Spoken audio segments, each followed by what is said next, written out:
The distress call pierced through the morning mist of Kepler 442b like a blade through silk.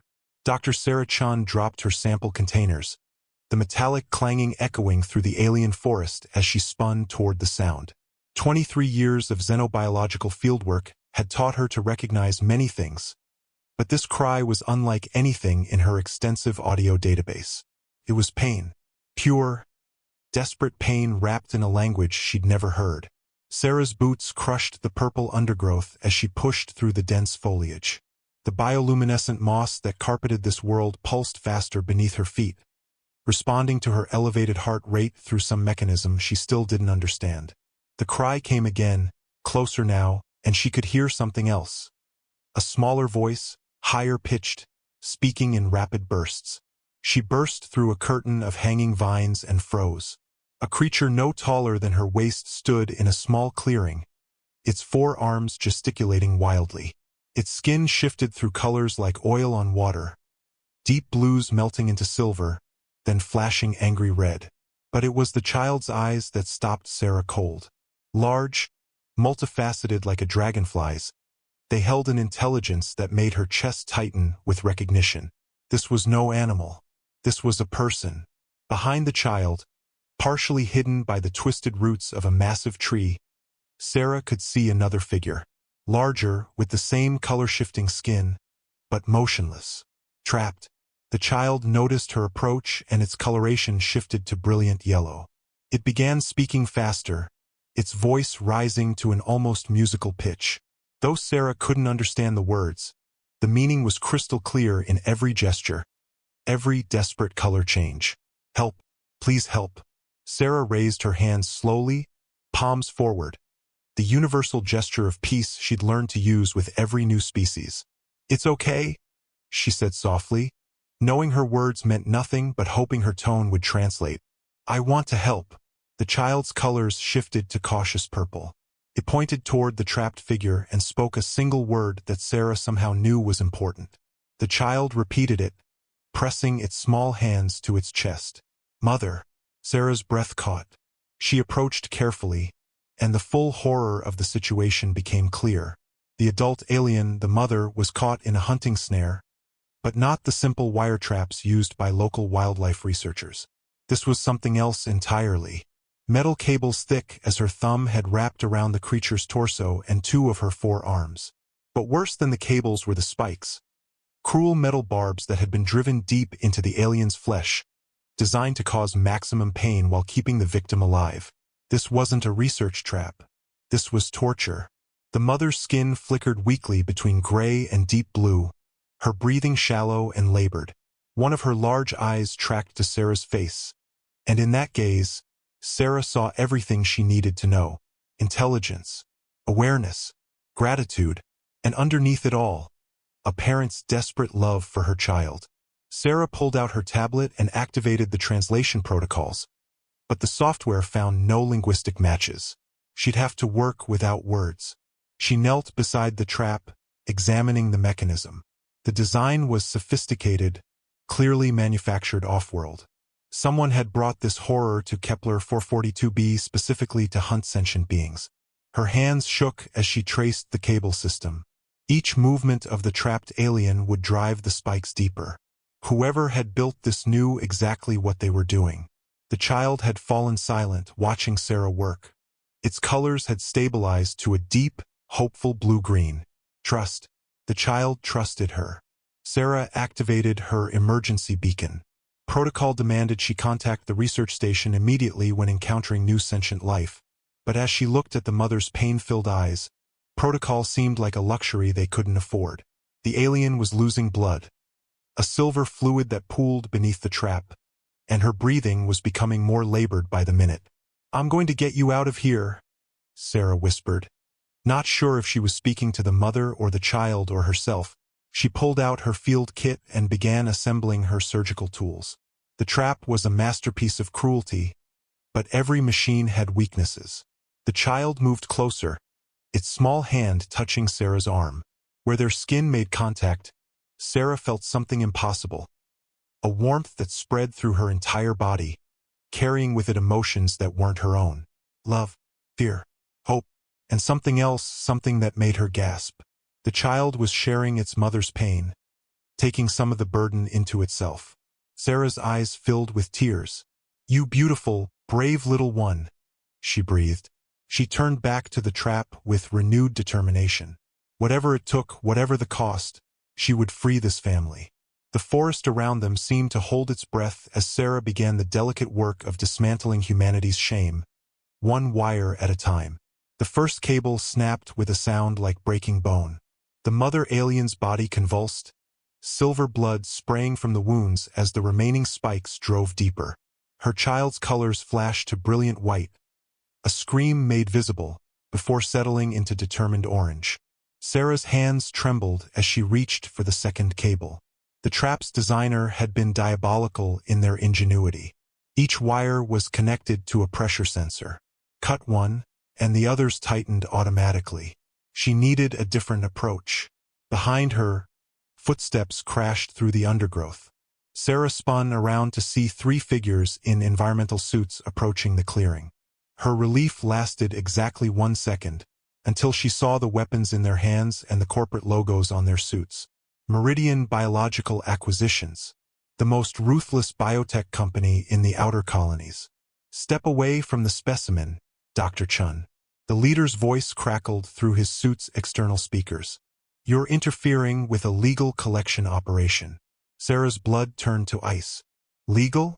You're torturing a sentient being."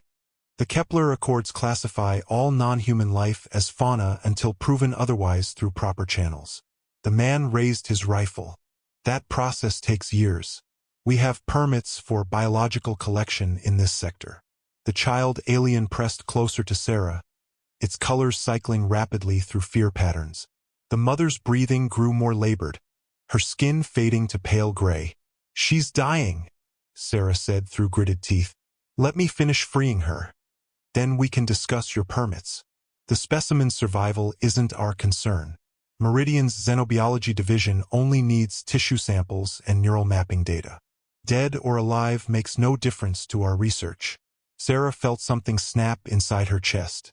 She'd spent her entire career believing that humanity's expansion into space represented progress, enlightenment, a chance to become better than they'd been on Earth.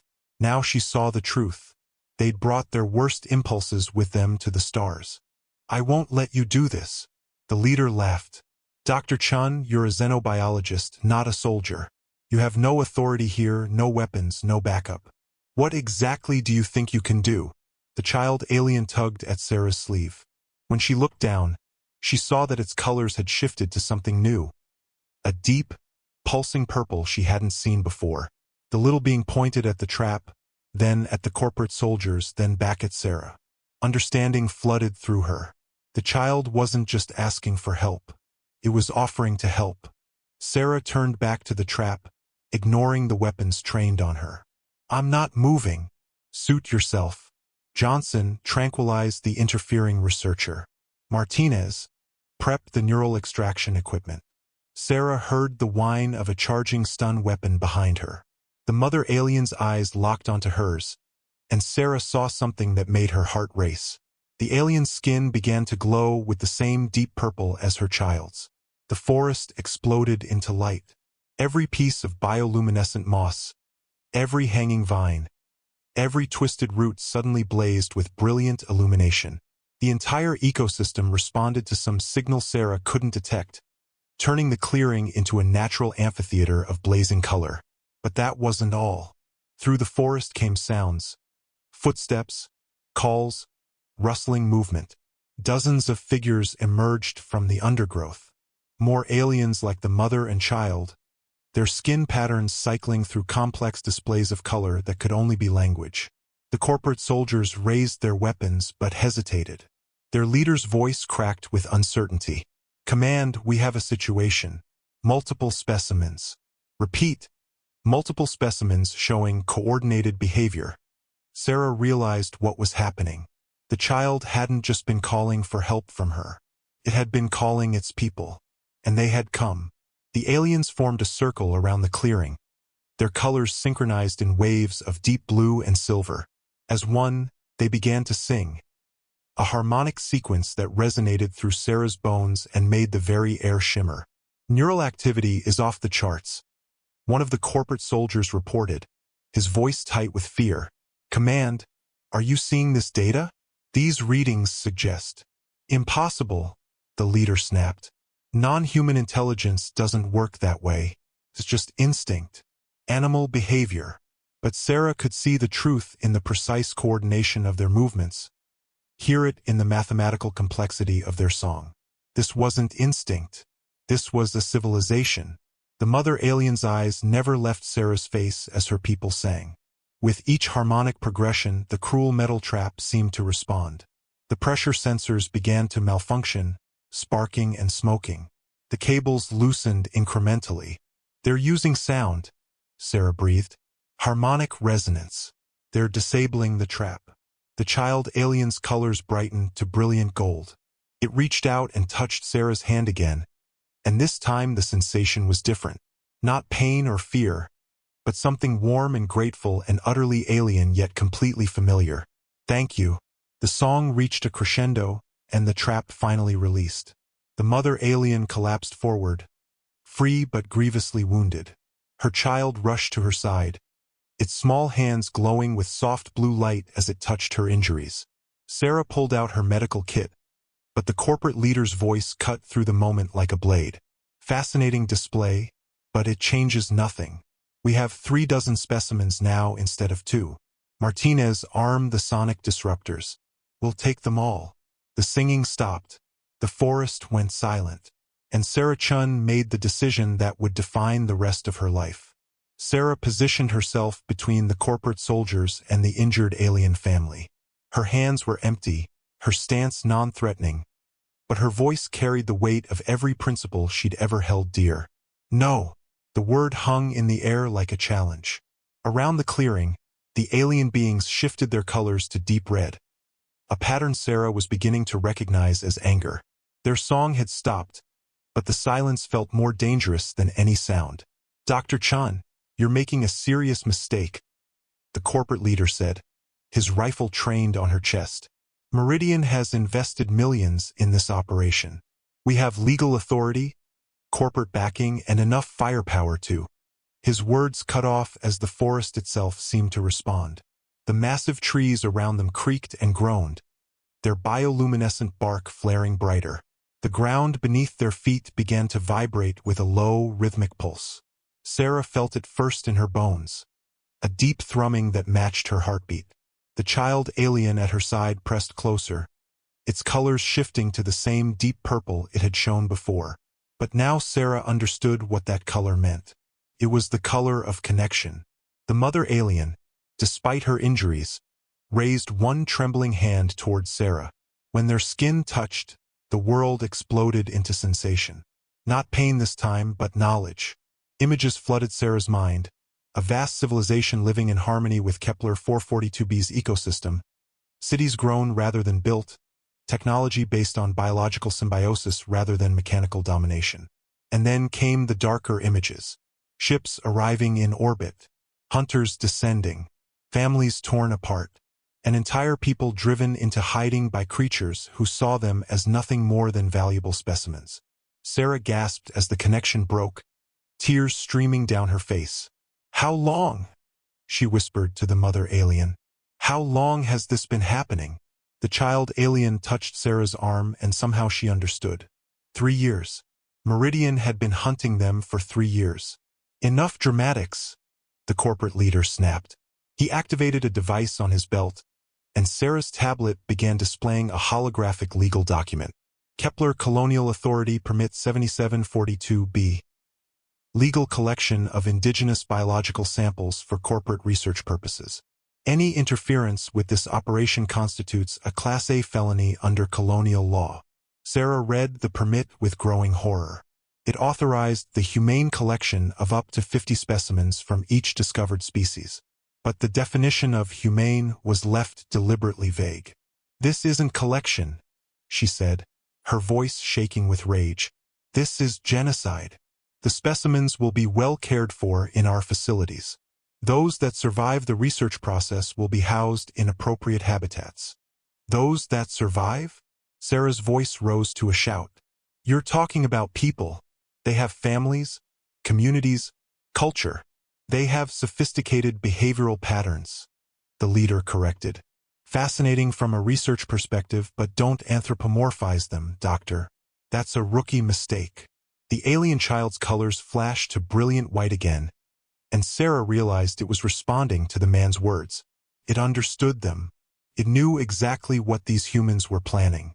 Around the clearing, the other aliens began to sing again, but this time the harmony was different, sadder. Sarah recognized it instinctively as a funeral song. They were saying goodbye. Stop, Sarah said, her voice barely a whisper. Then louder, stop. The singing ceased. Every pair of multifaceted eyes turned toward her.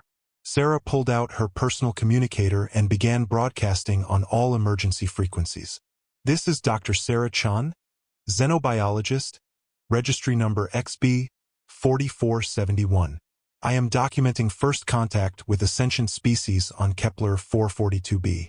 Colonial law requires immediate cease of all hostile activities pending full cultural assessment. The corporate leader laughed. Doctor, that law applies to species recognized as sentient by the Colonial Council. This species hasn't been evaluated yet. Then I'm performing that evaluation now. Sarah's fingers flew over her tablet, uploading every piece of data she'd collected. Complex language, technological integration with local ecosystem, organized social structures, evidence of art and culture. This species meets every criteria for protected status under the Sentient Species Protection Act. That evaluation process takes months, even years. We have immediate collection permits. Sarah looked at the injured mother alien, at her brave child, at the dozens of beings who had risked themselves to help their family. She thought about the bureaucratic processes that would grind on while more families were torn apart, more individuals tortured in corporate laboratories. She made her choice. Emergency Classification Protocol 7, she announced, her voice carrying across the clearing. As a certified xenobiologist with 23 years of field experience, I am invoking immediate protective status for this species pending full council review. The corporate leader's rifle swung toward her. That protocol requires direct threat to human life. These specimens pose no danger. Sarah smiled grimly. Martinez, check your readings again. What's your assessment of the current neural activity levels in the surrounding forest? There was a pause as the soldier consulted his instruments. When he spoke, his voice was tight with fear. Sir, the readings are unprecedented. The entire forest ecosystem is showing coordinated activity patterns. If these creatures can control the local environment, they're not creatures, Sarah said firmly. They're people. And yes, they can control their environment. This entire planet is their home, their partner, their family. And we're the invaders. The ground pulse intensified. The massive trees began to lean inward, their branches creating a living cage around the corporate soldiers. Bioluminescent moss began to climb their environmental suits like living fire. For the first time, fear crept into the corporate leader's voice. Dr. Chun, call them off. Sarah looked at the mother alien, whose eyes held infinite sadness and infinite strength. I can't call them off, she said quietly, because I'm not their commander. I'm their friend. The forest held its breath. Corporate weapons powered down as thick, luminescent vines coiled around the soldiers' arms with gentle but irresistible strength. The aliens hadn't attacked. They had simply embraced their invaders in a web of living light that made violence impossible. Sarah felt the mother alien's hand tighten around hers. Through their connection, she sensed something vast awakening beneath them. Not anger, but awareness. The entire planet's consciousness rising like a tide. Impossible, Martinez whispered, staring at his instruments. The neural network extends through the entire continental shelf. Sir, we're not just dealing with a species. We're dealing with a world. The corporate leader's voice cracked. Command, request immediate orbital support.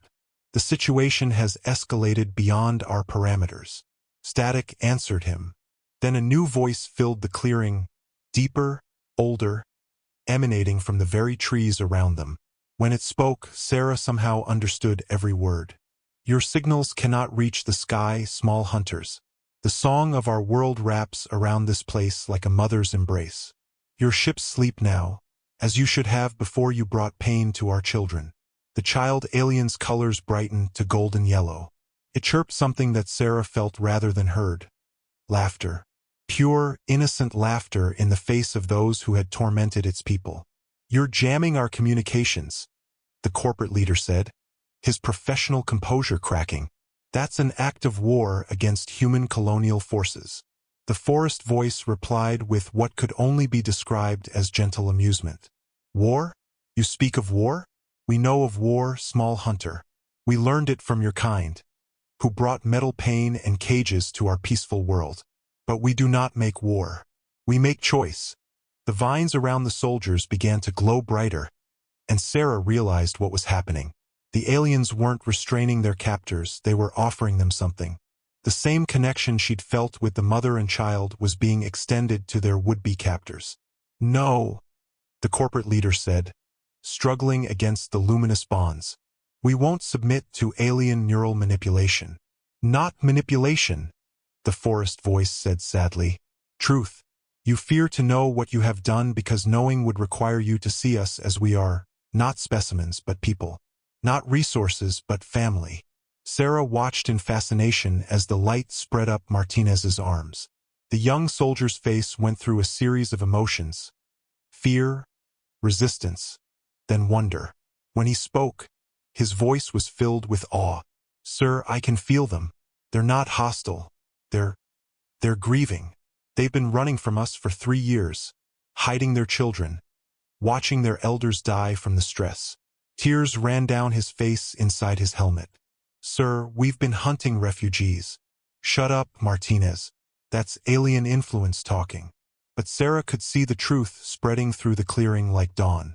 Each soldier who accepted the connection began to lower their weapons, their faces transforming with understanding. The forest wasn't attacking them, it was healing them. Healing the blindness that had let them see people as things. The third soldier, Johnson, fell to his knees as the light reached his heart. They know we're afraid, he whispered. They know we're alone out here, far from home, just following orders to survive. They understand. How can they understand after what we've done? Because understanding is our gift, the mother alien said, speaking directly into Sarah's mind with words that somehow reached everyone present. It is how we have survived your kind for so long. We see the fear behind your cruelty, the loneliness behind your greed. You hurt us because you have forgotten how to belong to something larger than yourselves. The corporate leader was the only one still fighting the connection. His face was pale with terror as he watched his men transformed by alien compassion. This is neural contamination. We need immediate medical quarantine. No, Sarah said firmly. This is first contact. Real first contact. Not the kind where we decide who gets to be considered human. The kind where we discover what humanity could mean if we were brave enough to expand it. The child alien tugged at Sarah's sleeve and pointed skyward. Through the canopy, she could see lights moving in the darkness, ships descending from orbit. But these weren't Meridian vessels. The configuration was wrong, the approach too smooth. Council ships, Sarah breathed. Her emergency broadcast had gotten through before the jamming began. The corporate leader's face went from pale to ashen. Dr. Chun, you don't understand what you've done. Meridian has contracts, legal frameworks, established precedents. The economic ramifications alone will be Meridian's problem, Sarah interrupted. She helped the injured mother alien to her feet, supporting her weight as the child pressed close to both of them. This species is now under council protection. Your permits are void. The forest voice spoke again, but now it carried notes of music that Sarah recognized as joy. The sky singers approach. Our children's children will know safety again. As the council ships touched down in the clearing, Sarah felt the alien child's small hand slip into hers. Its colors had shifted to something new, a warm, steady blue-green that she somehow knew meant hope. The mother alien met Sarah's eyes and shared one final image through their connection. Not a memory this time, but a vision of the future. Humans and aliens working together, learning from each other, building something better than either could create alone. Is that possible? Sarah whispered. The answer came not in words but in the gentle pressure of the child's hand, the gratitude in the mother's eyes, and the song that rose from the forest. A harmony that somehow included Sarah's own heartbeat, her own breath, her own small but crucial part in the vast symphony of life. Council officials emerged from their ships, medical teams rushing toward the injured mother alien. But Sarah's attention was caught by something else. The corporate soldiers, no longer struggling against their luminous bonds, were weeping openly as they felt, perhaps for the first time in their lives, what it meant to truly belong to a family that included more than just their own species. Change was coming. Sarah could feel it in the air, see it in the lights that danced between the trees, hear it in the songs that would soon carry across all the worlds where humans and aliens would learn to live as neighbors instead of hunter and prey. 3 months later, Sarah stood in the United Colonies Council chambers on New Geneva Station, watching history unfold through a cascade of translated light and sound. The Kepler 442b delegation filled the center of the Great Hall, 37 beings whose color speech painted their words in brilliant displays across their skin. The child who had changed everything sat beside its mother in the witness stand, its colors now cycling through calm blues and greens. The wounds from the hunting trap had healed, leaving only faint silver scars that somehow made the mother alien seem even more dignified. "The charges are severe," Council President Martinez said, her voice carrying to every corner of the chamber. "Illegal exploitation of sentient beings, violation of first contact protocols, and conspiracy to commit cultural genocide." How does Meridian Biological Acquisitions plead? The corporate legal team sat rigid in their environmental suits, their faces hidden behind reflective visors. Their lead attorney stood slowly. The council's jurisdiction over this matter is questionable at best. At the time of the alleged incidents, the Kepler species had not been officially recognized as sentient. Sarah watched the alien child's colors flash to angry red. Even after months of council protection, the little being still reacted with fear and rage to corporate voices. The trauma of seeing its mother tortured would take years to heal. But it was the forest voice that answered, transmitted through the quantum communicators the council had installed to allow the planet itself to testify. Recognition. The words resonated through the chamber like distant thunder. You speak of recognition as if awareness requires your permission. As if our children's suffering could be erased by paperwork filed too late. President Martinez leaned forward. The council recognizes that the delay in classification was inexcusable. New protocols are being implemented to prevent such tragedies in the future. But today, we must focus on justice for the crimes that were committed. Sarah's tablet chimed with an incoming message from Dr. James Wheeler, her former research partner who had remained skeptical of her emotional involvement with the case. She almost deleted it unread, then curiosity won. "Sarah, you need to see the latest reports from the other colony worlds. What happened on Kepler isn't isolated. Meridian has been operating hunting operations on 17 different planets." 17. How many species have we driven to extinction before they could prove they were worthy of our recognition? What have we become? Sarah closed the message with shaking hands. 17 worlds. How many children had watched their parents die in tortured devices while humans debated the paperwork that might save them? The alien mother's colors shifted to deep purple, connection, and Sarah felt her attention like a gentle touch on her mind. Through their bond, Sarah sensed the alien's awareness of her pain, her guilt over humanity's crimes. But mixed with the alien's empathy was something else. Forgiveness. "We do not blame your people for the actions of a few," the mother alien testified, her words appearing as holographic text above her shifting colors. "Fear makes all species cruel, but courage makes them capable of growth." Meridian's attorney scoffed. "Platitudes won't change the economic realities. These creatures—" "People," Sarah interrupted, rising from her seat in the observer section. "The word you're looking for is people." "Dr. Chan, you're out of order," President Martinez said, but her tone was gentle. Sarah remained standing. President Martinez, with respect, I've spent 3 months living with the Kepler people, learning their language, studying their culture. They're not just sentient, they're wise in ways we're only beginning to understand. They've offered to share their biotechnology with us, to help us heal worlds we've damaged with our industrial expansion. They want to be our partners, our teachers, our friends. And Meridian's response is to argue about economic realities. The child alien's colors brightened to golden yellow as it looked at Sarah. In the months since the rescue, it had learned enough human speech to communicate directly. Now it stood on its small legs and spoke in carefully pronounced English. Sarah friend saved my mother parent.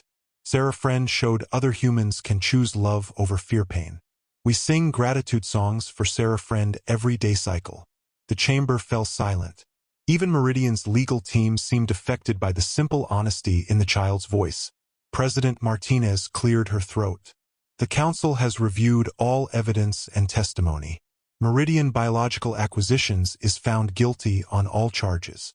Corporate charter revoked. Assets to be liquidated with proceeds going to support the rehabilitation of affected species.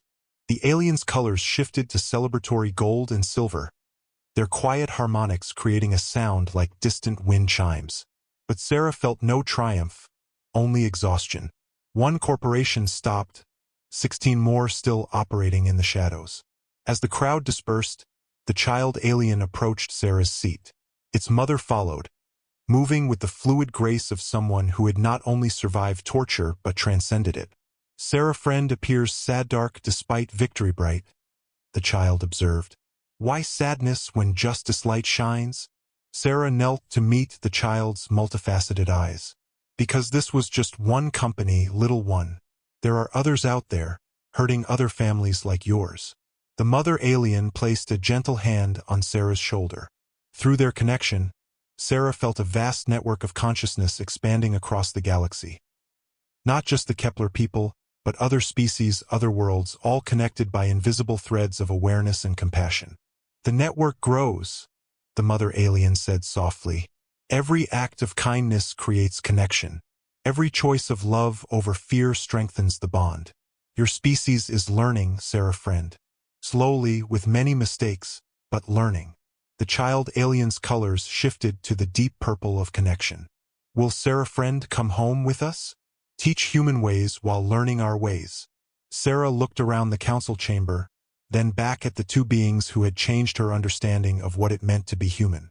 Her old life of laboratory research and academic papers seemed impossibly small compared to the vast work ahead, building bridges between species, healing the wounds of first contact, creating a future where no child would ever again watch their parents suffer in a corporate hunting trap. Yes, she said simply. I'll come home with you. The child's colors exploded into brilliant rainbow patterns, and for the first time in months, Sarah smiled without reservation. 2 years after first contact, Sarah stood on the observation deck of the research station she'd helped design. A living structure grown from Kepler coral and human technology, suspended in the forest canopy like a jewel in green velvet.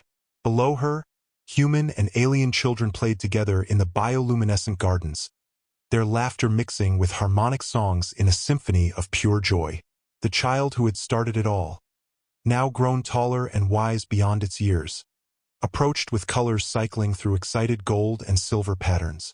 In the 2 years since the trial, it had become something unprecedented, the first interspecies ambassador in human history. Sarah friend, the sky messages bring wonderful news. It announced in the perfectly fluent English it had mastered. The Council has ratified the Universal Sentience Protection Act. No more hunting, no more cages, no more families broken by fear darkness. Sarah felt tears of relief stream down her face. The law she'd helped draft would require immediate protection for any species showing basic signs of intelligence, with the burden of proof shifted to those who would exploit rather than those who would protect. How many worlds will it cover? She asked. All worlds, the young alien replied, its colors shifting to deep blue satisfaction. Every human colony, every corporate venture, every exploration mission. The network song has carried our story to distant stars, and they sing back with gratitude harmonics. Through the transparent walls of the station, Sarah could see the latest group of human visitors, scientists, artists, philosophers, and engineers who had come to learn from the Kepler people. Among them were 3 former Meridian soldiers, Martinez, Johnson, and even their former leader, now working as advocates for interspecies rights. The transformation hadn't been easy. Humanity's first instinct when confronted with the alien had been to categorize, control, and exploit. But the network of connection that began in that forest clearing had spread like ripples across the galaxy. Every human who touched the alien consciousness returned changed, carrying within them an expanded understanding of what life could be. Sarah's tablet chimed with an urgent message from Dr. Wheeler on the Outer Rim colonies. She opened it to find a video of him standing beside a massive creature with crystalline skin and eyes like liquid starlight. "Sarah, you need to see this. First contact on Tau Ceti Prime. The beings here are mathematical, they speak in geometric patterns and build cities that solve equations just by existing. They've been trying to communicate with our mining operations for 6 months. But we didn't recognize their language because it's pure mathematics. The Kepler network helped us understand before we made the same mistakes. We're having our first real conversation with living geometry, Sarah. Living geometry that writes poetry." Sarah laughed, wiping away tears of joy. Each new contact brought fresh wonders, fresh challenges, and fresh opportunities for humanity to prove it could grow beyond its violent origins. The alien child touched her arm, sharing a vision through their connection. Sarah saw the future spreading out like a vast tree, humans and aliens working together to heal damaged worlds, creating art that transcended species boundaries, exploring the universe not as conquerors, but as curious children seeking friendship among the stars. "Is it really possible?" Sarah whispered. "Can we really build all of that?" The child's colors shifted to the warm blue-green of hope. "Already building, Sarah friend. Every day cycle, the network grows stronger. Every act of kindness creates new connections. Every choice of love over fear makes the dream more real."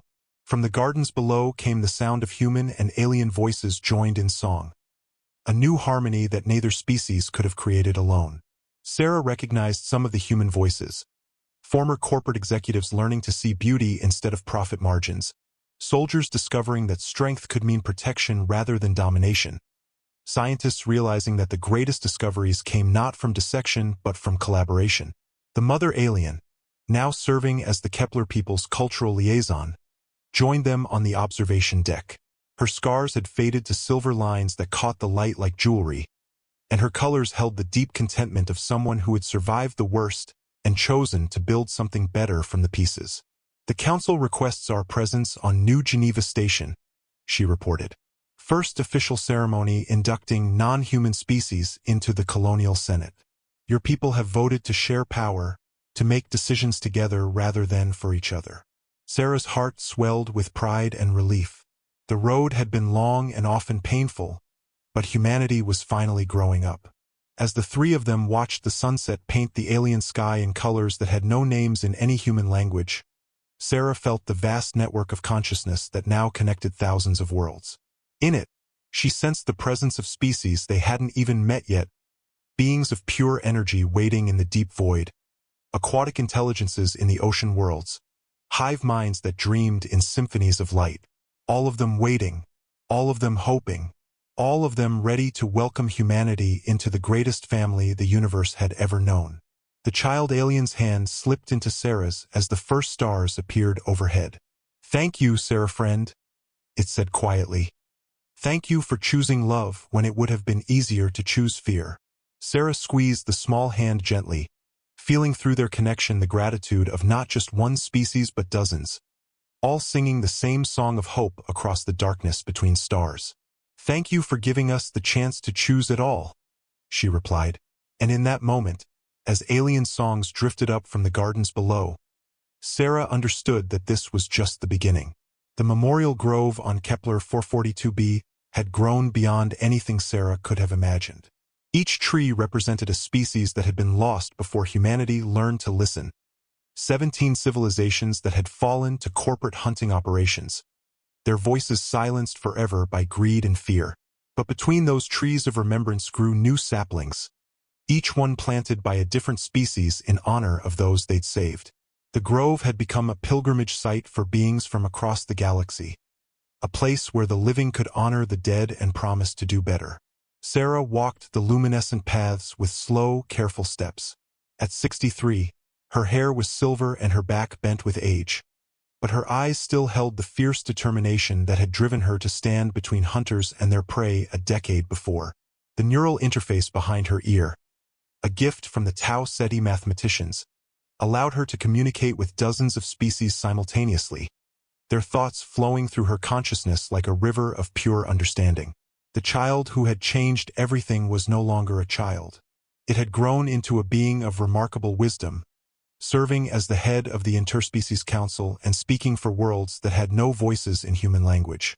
Its colors had deepened with age, shifting through complex patterns that spoke of experiences beyond anything Sarah's species could imagine. The Andromeda delegation has arrived, it informed her, colors cycling through respectful blues. They've brought representatives from the crystal forests of Epsilon Eridani and the singing nebulae near the galactic core. They want to meet the human who taught us all that kindness could be stronger than fear. Sarah laughed softly. I didn't teach you that. You taught me. All I did was listen when you needed someone to hear you. Perhaps, the alien replied, its colors warm with affection. But listening was the hardest thing a human had ever tried to do for us. Your species talks constantly, plans endlessly, acts without thinking. But you stopped. You listened.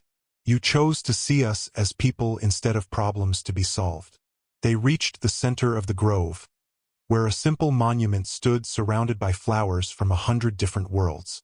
The inscription was written in every known language, including the mathematical poetry of the Tau Ceti beings and the harmonic frequencies of the deep space singers. In memory of those we failed to save. In hope for those we might yet become. Sarah placed her weathered hand on the monument's surface, feeling the vibrations of alien grief and human regret mixing with something else.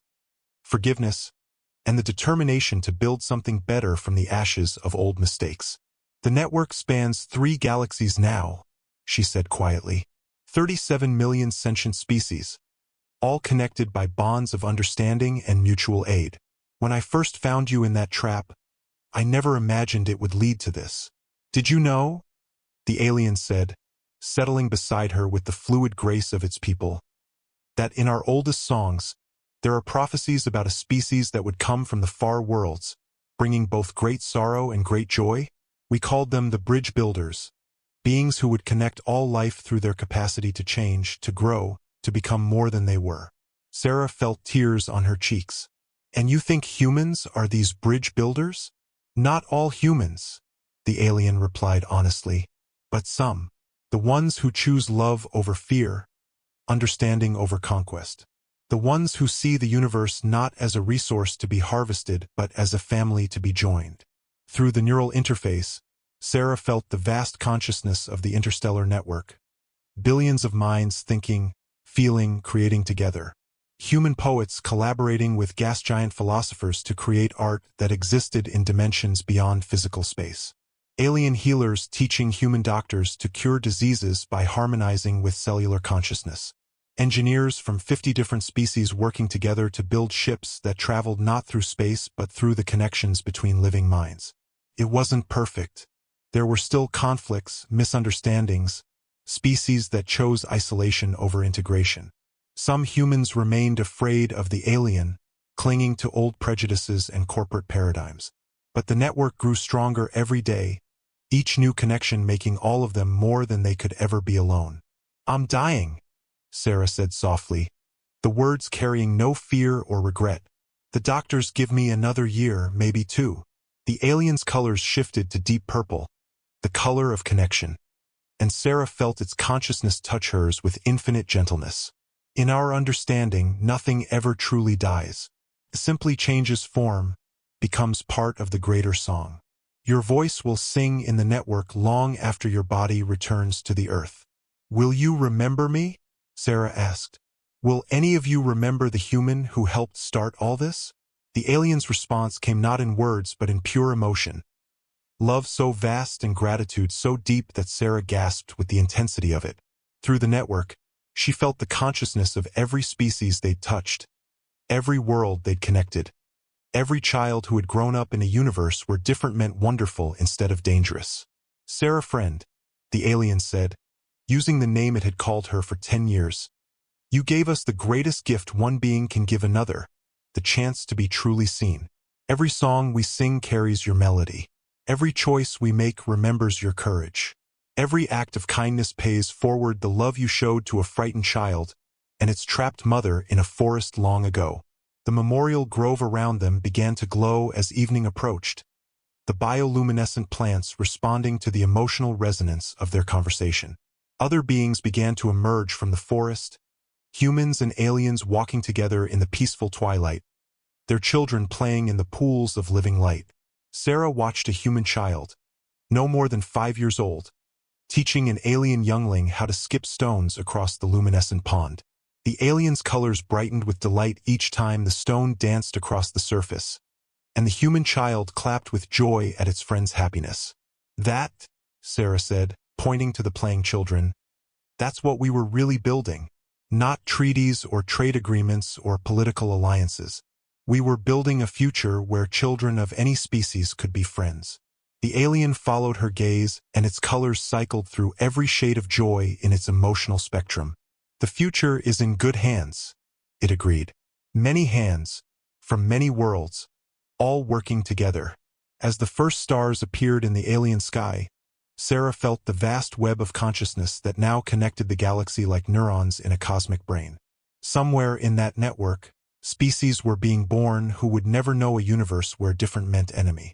Children who would grow up speaking the languages of gas giants and crystalline forests, who would dream in mathematics and paint with living light. The network pulsed with contentment, with hope, with the deep satisfaction of a job well done. Humanity had found its place among the stars, not as conquerors or explorers, but as connectors, bridge builders, the species that taught the universe how to be one family. Thank you, Sarah whispered to the alien beside her, to the network around her, to the universe itself. Thank you for letting me be part of this. The answer came from every direction at once. From the singing trees, from the glowing flowers, from the playing children, from the distant stars themselves.